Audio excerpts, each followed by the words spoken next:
Hello everybody, welcome back, it's Eric. This is my layout at Hereford Road, as you can see.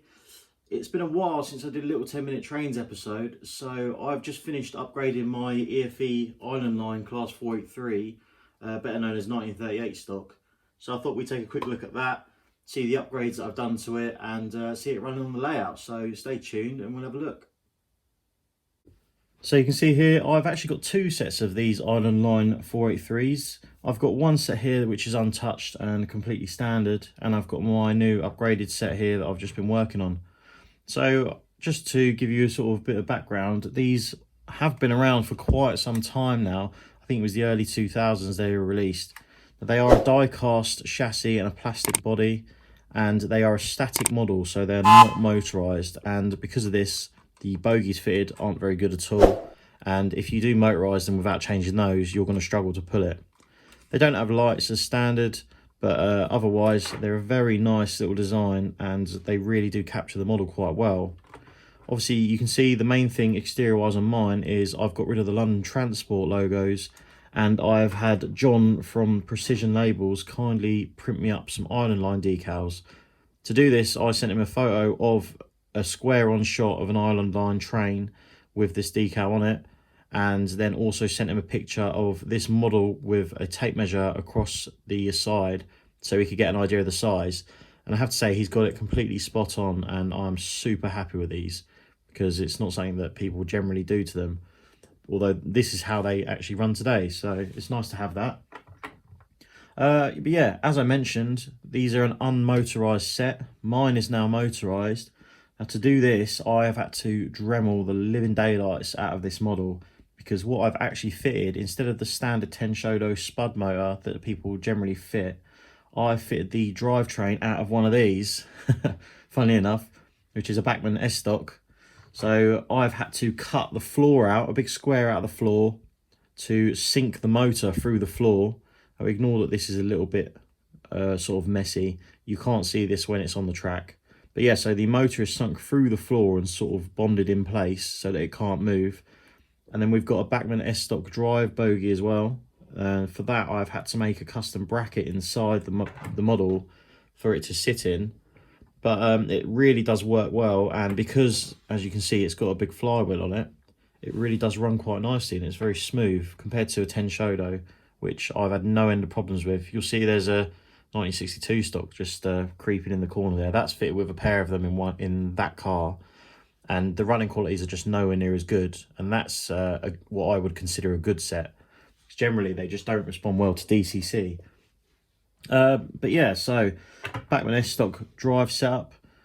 Because these are so heavy, because they are die-cast chassis and such, and also having to add pickups, it still was a bit underpowered. Not so much underpowered, but it didn't have enough adhesion. So handily in the S-Stock packs, you get a spare set of axles with traction tyres. Now, because I didn't want to lose all the sort of pickups on this, I've only fitted one on the inside wheel set. So this wheel set has traction tyres now, and the other three are standard. And that has really been a game changer. That has made it such a difference. Oh, also on that bogie, while I'm here, I've sunk a magnet into the bottom of it. There's also a magnet on the other DM car, and that is to activate the little arcing flashes that I'm fitting to my layout. And that does work quite well out also, so I'm quite pleased with that. But yeah, so I've had to mess about with that. Also, to get it to have enough adhesion, there are 5 gram wheel weights all along the roof. There's Deluxe Materials Liquid Gravity, which I got from out at AJR Model Store. That is glued in alongside those weights in the roof everywhere. It's in the cab floor, it's in the cab roof. Basically anywhere I could fit some weight, it's in there. And it has made a noticeable difference to a standard model. Now, the decoder in this is actually a Locksound V5 Micro. And yes, believe it or not, there is sound in this. So if you've heard of a chap called LegomanBiffo, aka Ian Bishop, he is actually currently working on a sound file for the soon-to-be released EFE 1938 stock tube trains. Because I'm quite sort of pally with him, he's kindly let me try out the file and give him a few sort of little opinions on how I think it can be improved and such. So yeah, this has got the very early version of his new file in, and obviously it will be updated accordingly when the versions of the file are released to the public. Because of this, I've had to fit a speaker. So there's a little tiny sugar cube just behind the interior window. So you can see the window's missing there. You can just see the speaker poking through. But when it's on the track, you can't really notice that. There's also interior lighting. I've got an LED strip going the whole way along. And as well as that, something I've wanted to do for a long time is I've fitted door unlocking lights. So you can see the little hole here. There is an orange LED in there, which you will see in the videos in a minute. Obviously, I had to match this on the other car, and rather than use an electrical plug between the two, they are both self-contained units. So this actually contains ESU's new LockSound 5 FX micro decoder, which is a function-only decoder, and it's absolutely tiny. Now this I sourced from Roger at Chinnor Princes Risborough Railway. They sell ESU decoders and Jamie Goodman sound files, because Jamie Goodman is part of the railway there, I believe. So yeah, this has really done the job nicely. And obviously to get power to the unit, I've had to fit pickups, for which I've used the DCC Concepts pickups because they seemed nice and easy to use. The only disadvantage to these is they're quite short, so you've really got to be careful with how much tension you're putting on the wheels. Otherwise you'll struggle again with adhesion and pulling power. You'll see also there's another magnet on this end to again activate the arcing LEDs. But yeah, really nice unit. The only other thing that I've forgotten to mention is I have fitted front and rear headlamps and tail lamps, and that really finishes it off nice. So all that's left to do modification wise now is try and find some sort of driver that will fit in each end and fit some passengers. So anyway, let's get it on the layout and we'll see a few shots of it running, and we'll leave you with that.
So guys, hope you all found that interesting and enjoyed the running shots of the model. Obviously, I'm more than happy with it, and it really is a great addition to the layout. Having travelled on these recently because they've been retired in January after 82 long years of service, believe it or not, It's very nice to have my own model, and it's almost sentimental, if you like. So again, I'm very happy. Now, if you want to do one of these yourself, I must stress it's a lot of work. If you can find the model in the first place, it's probably going to cost you near on 200 quid. Then I think the parts in total for everything I've done is about 250 as well. And then there's the sheer amount of time it's taken. But obviously the results speak for themselves. Now, I must stress it's not finished. As you would have probably noticed, there's a squeaky pickup to fix. I've got to put a stay alive on both of the internal lighting circuits. I've got to fill it with passengers and drivers. And I also have to get onto LegomanBiffo once he's finished the sound file and update that, because it's currently a development version where the drive sounds aren't quite finished and there's a couple little tweaks. But yeah, so when that is finished, make sure you look out for that though, and I think you can order them through DC Kit's website or through LegomanBiffo direct. He does have a YouTube channel also. But yeah, other than that, thank you for watching. Hope you enjoyed it. It's nice to have some more tube trains on the layout, and please subscribe, and I'll see you again.